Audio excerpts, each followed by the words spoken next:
Hello everyone. I am so glad that you could join me again because today we are going to make a 4-course dinner. Now, not only is this dinner elegant and inexpensive, it's also stress-free. All of the dishes can be prepared well ahead of time. Here's the menu. I'm serving a sherry and thyme-scented butternut squash soup for the first course, classic chicken marbella with sides of rice and roasted broccoli florets for the main course,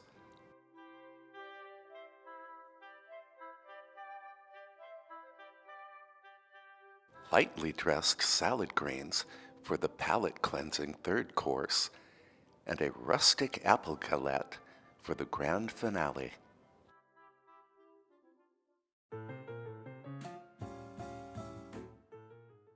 We're going to start with the butternut squash soup, which also contains sherry and thyme. And I was lucky to find butternut squash already peeled and cubed at my local market. And I think each of these boxes was only like $2, so that seemed like a bargain to me. And if you're using butternut squash whole, then you would want to peel it and cube it. And you would need a squash that is roughly 4 pounds in weight. And I'm going to drizzle this squash with olive oil. And I'm not adding any salt and pepper because I will add that later. Give this a toss. I'm going to roast the squash in a 400-degree Fahrenheit oven until the squash caramelizes and softens. That will take anywhere from 30 to 40 minutes.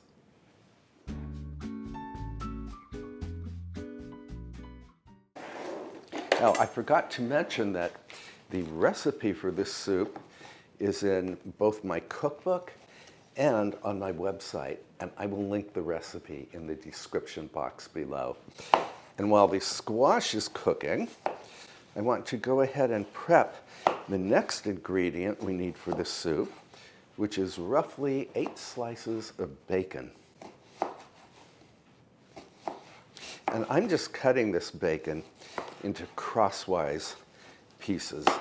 And if you don't want to use bacon, you could always add just a tiny splash of liquid smoke to the soup. It will give the soup the same smoky quality. I also need 2 large yellow or white onions chopped. Now, you and I chopped up the onions that we planted from seed and grew over the summer and harvested and froze a few weeks ago, so I'm going to use those. And I did wash my hands after handling the bacon. Back to the freezer. I will also need some salt, some ground pepper, 4 to 5 cups of chicken stock, and dried thyme leaves.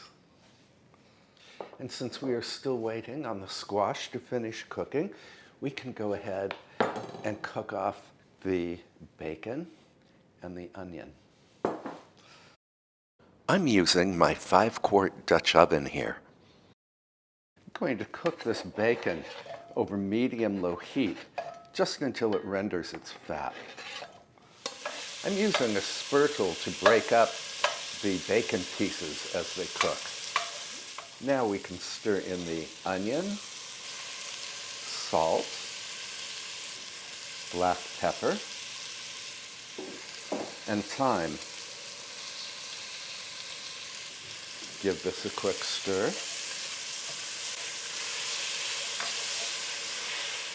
Then I will lower the heat, cover the pot, and let this cook until the onions soften.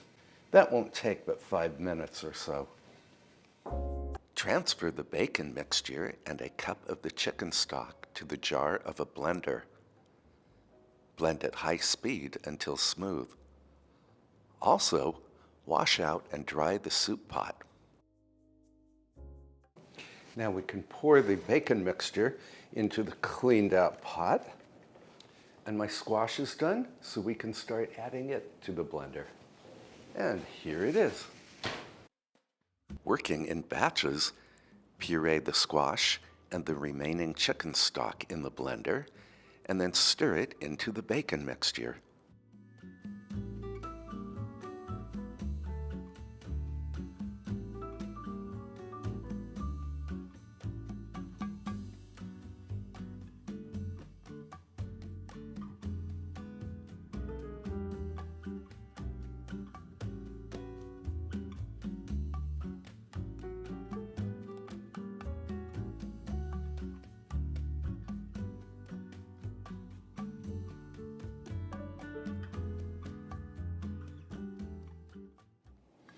I'm going to stir in about a half cup of Amontillado sherry. Amontillado is a medium dry sherry, very fragrant. I'm going to let this soup cool to room temperature, and then tomorrow, shortly before dinner time, I will bring the soup to a simmer on the stove top. That will cook off the alcohol in the sherry. And then I will add a splash of cream at the end, and this will make a gorgeous first course for our dinner party. Well, our first course soup is made, so let's move on to the main course. I'm doing chicken marbella, and the recipe comes from the Silver Palette cookbook.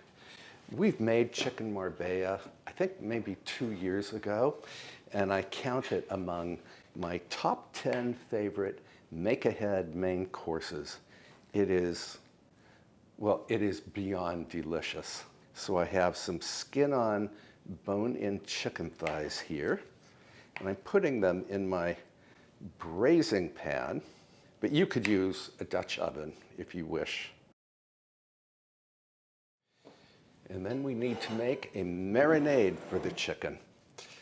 The recipe calls for an entire head of garlic minced, but I have the garlic pucks that you and I made together from homegrown garlic right here from my freezer.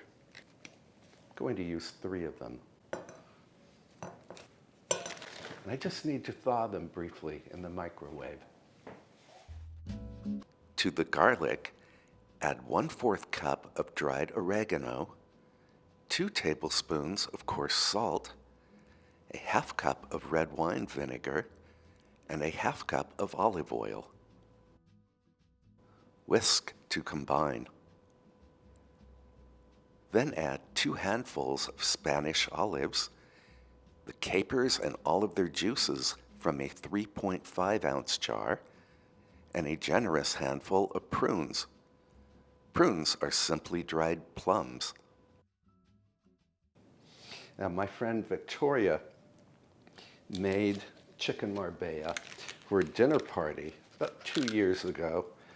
And after one bite of chicken marbella, I was smitten. She gave me the recipe. Actually, she gave me the book. And I have been making chicken marbella for dinner parties ever since.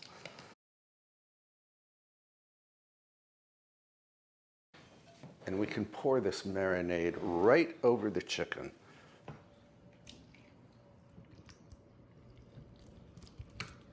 And then I like to gently lift each chicken piece so that the marinade will run underneath. This way both sides are coated.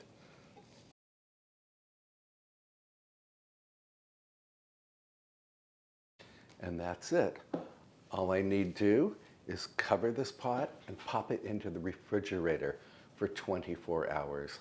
And then tomorrow, before we cook this off, I will top the works with some brown sugar and white wine. And I'm going to serve the chicken marbella with a side of roasted broccoli and on top of a bed of rice. Well, we might as well prep the broccoli that we're going to serve as a side dish along with the chicken marbella. I like to prepare everything I possibly can a day ahead of my dinner parties. So I'm just cutting this broccoli into florets.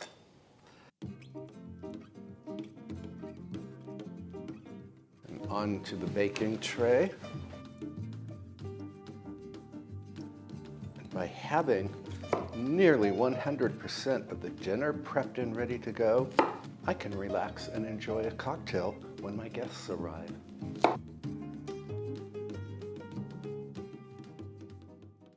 Probably this is more than enough broccoli for 4 people or even 6 people, but I don't mind. It's going to roast beautifully in the oven tomorrow, and if there's any left over, I can use it in a frittata. So I've just added some olive oil. Then I need some coarse salt, black pepper. I like my broccoli to be highly seasoned. Give it all a toss. Dry the oil from my hands. And then I can cover the broccoli and refrigerate it until we need it tomorrow. Into the fridge. I'm going to get this cleaned up, and then we can make the crust for the apple galette.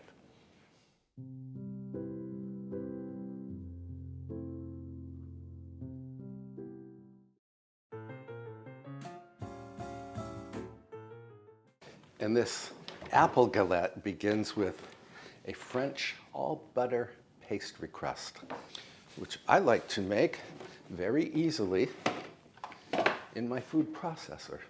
I need 1½ cups of regular all-purpose flour. That's about 187 grams. A 1/4 teaspoon of salt.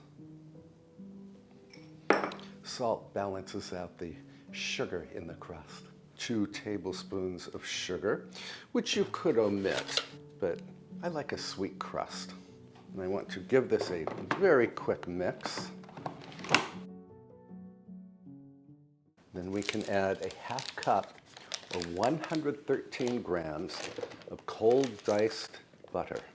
And I'm going to pulse the machine just until the butter is broken up.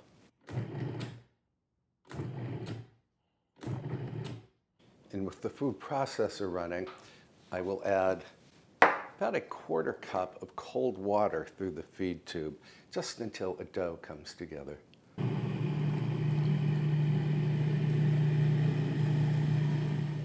Then we can transfer this dough to a sheet of parchment. Give it a quick knead. Form the dough into a ball. Flatten the ball into a disc. And we can wrap it up.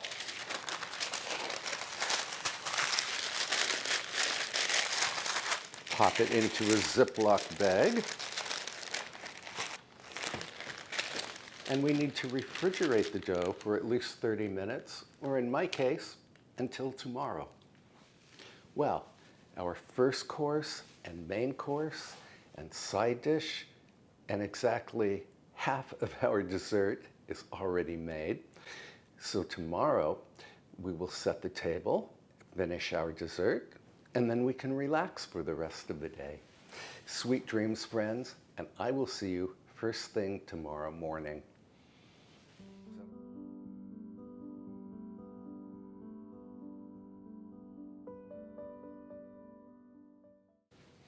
Good morning, everyone. Well, we did all of our heavy lifting yesterday. So really, all we have to do today is finish the apple galette dessert, make a simple salad as a palate cleanser, and set the table and drink some coffee. And here is the French pastry dough that we made yesterday for the galette. I'm going to let this sit and warm up a little bit just so it will be easy to roll out. And while we wait for that to happen, we can go set the table.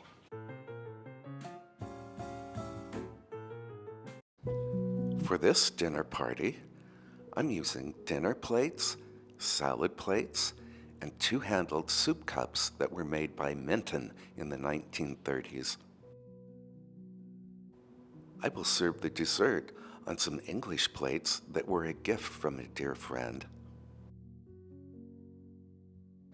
I already have the autumn-themed centerpiece that you and I made together in a previous episode. We need to remove the centerpiece temporarily so that we can lay down a tablecloth. I'm not sure if we should use a green cloth or a tan one. After trying both, the tan cloth seemed to work very well with the Minton china.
It feels great to have the table set. Now, I need to roll out our French pastry dough. And I'm going to roll it out on my pastry cloth here. Rub the flour into the cloth. And then I want to roll this dough into a 12-inch diameter circle, which means I need my rolling pin. And here it is.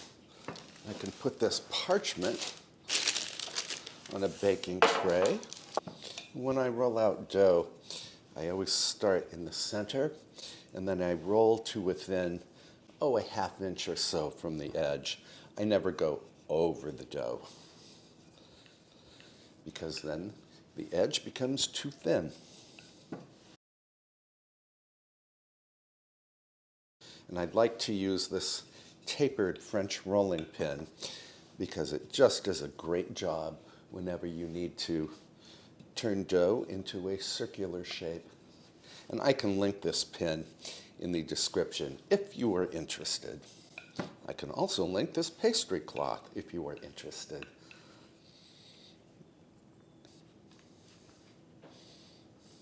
want to transfer the dough to my parchment here. And then I'm going to pop this into the refrigerator while I preheat the oven to 400 degrees Fahrenheit or 200 degrees Celsius. And I need to peel and slice 3 apples. I'm using Granny Smith apples here because for this apple galette, it's important to use a good baking apple, meaning one that will hold its shape during baking. And I'm just coring the apples now. And you can either peel before or after you core the apples.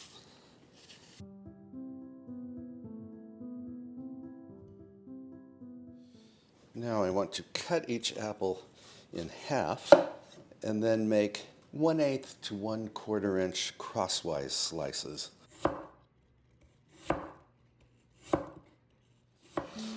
Let me fetch the crust. I'm spreading 2 tablespoons of cornstarch over the dough, keeping a 1-inch border along the edge. The cornstarch will thicken the juices that escape from the apples as they bake. Now, I'm arranging the apple slices in concentric circles on top of the cornstarch. Once the apples are arranged, I will fold the exposed border over the apples, making pleats as I go. Then I will brush the apples with melted butter and sprinkle them with a little granulated sugar. The sugar will caramelize as the galette bakes in the oven.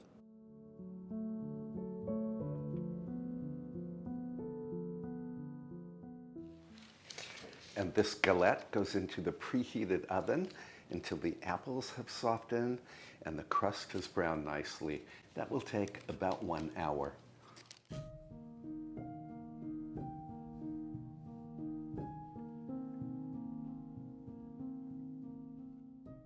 And while the galette is baking, I'm going to clean up my workstation.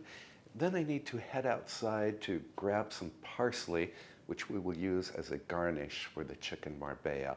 Also, I need to throw together a very simple salad.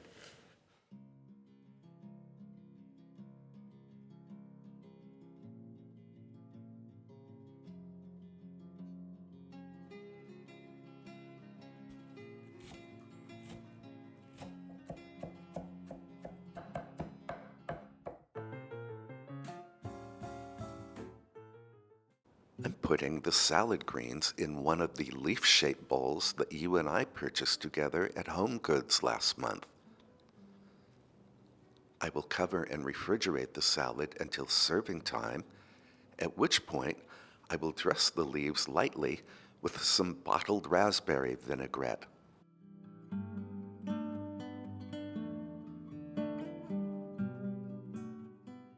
And here is our beautiful, beautiful apple galette, crust browned perfectly. Now, to make the apples shimmer, I'm going to brush them with some melted red currant jelly, which I need to melt in the microwave.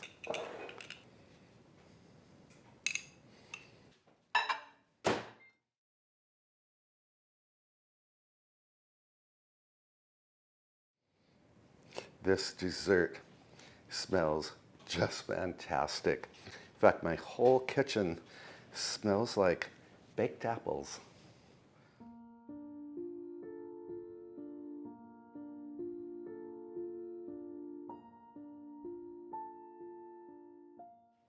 Now, I will serve this dessert at room temperature with a dollop of ice cream.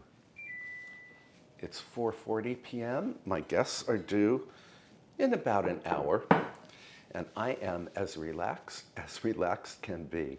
So for the chicken marbella, I want to add 1 cup of dry white wine. Gently lift each piece of chicken so that the wine can flow underneath.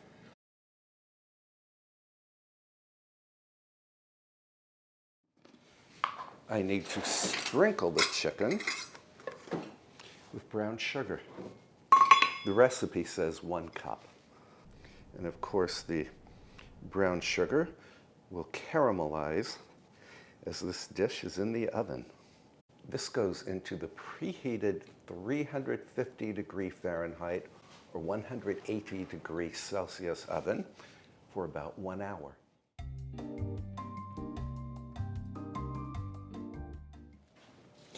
The broccoli only needs 20 minutes at 400 degrees Fahrenheit or 200 degrees Celsius, but you can certainly cook it well ahead of time and just keep it and the chicken marbella in a warm oven for a good 30 to 45 minutes.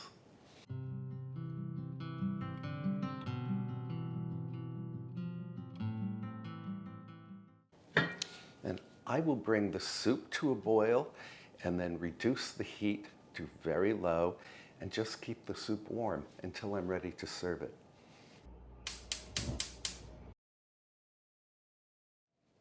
I don't care what anybody wears when they come to my home for dinner, but I always like to put on a blazer.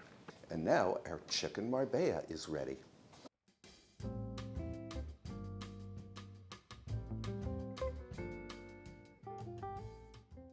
This chicken marbella is just gorgeous. I wish you were here to join me because my whole house smells just great.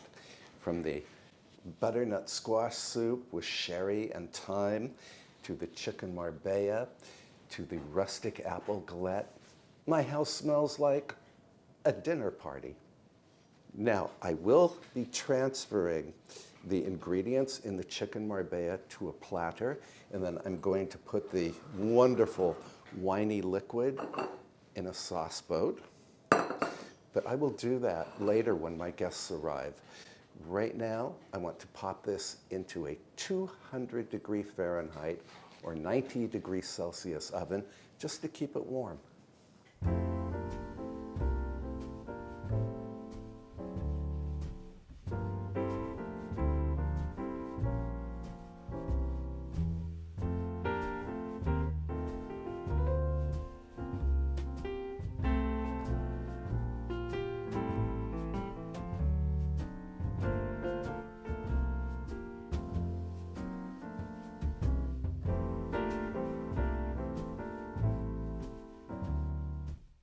I want to have one little taste of this soup before I serve it, just in case it needs more salt.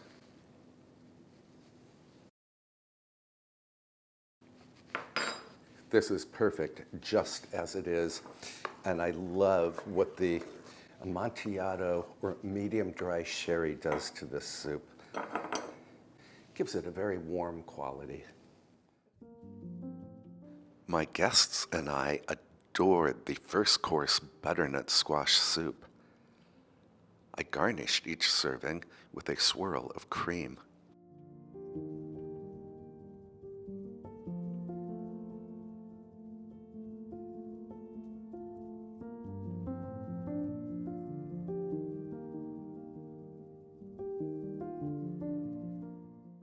We all swooned over the savory sweet chicken marbella, which I garnished with chopped parsley.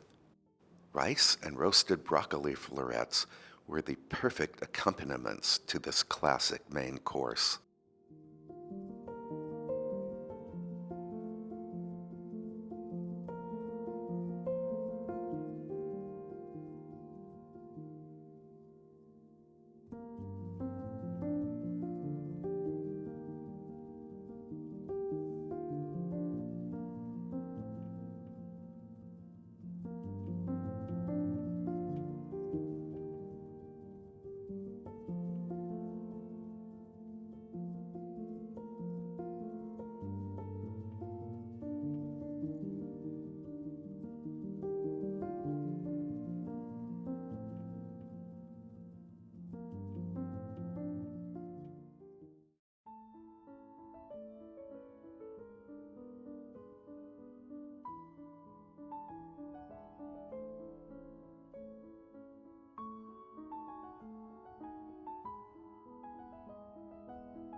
The lightly dressed lettuce greens made a refreshing palate cleanser after the chicken marbella and before the rustic apple galette.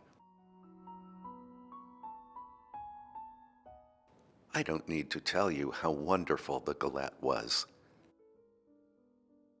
I topped each slice with a dollop of vanilla ice cream and a small sprig of mint.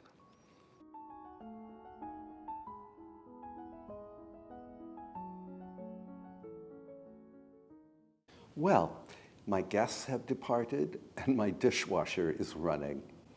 Thank you so much for joining me yesterday and today as we put together this easy, elegant, and surprisingly inexpensive dinner. The dinner party was a huge success, and I hope you will try one or all of the recipes. I will have another video for you on Sunday, and until then, please treat yourself very, very well, and I can't wait to see you again. Bye for now, friends.